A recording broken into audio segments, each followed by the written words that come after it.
We guide you through how to create multiple Pinterest accounts quickly and easily. So the first thing you need to do is to open your Pinterest app or go to the Pinterest website and make sure you are logged in into your main account.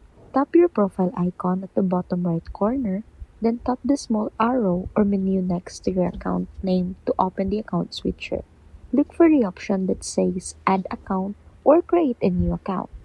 Once you tap it, you can sign up using a different email address, Google account, or Facebook account. Enter the required details like your email, password, age, and username. Then follow the setup steps such as choosing interest or Pinterest can personalize your feed. After the account is created, you can easily switch between your Pinterest accounts by going back to your profile, tapping the account switcher again, and selecting the account you want to use.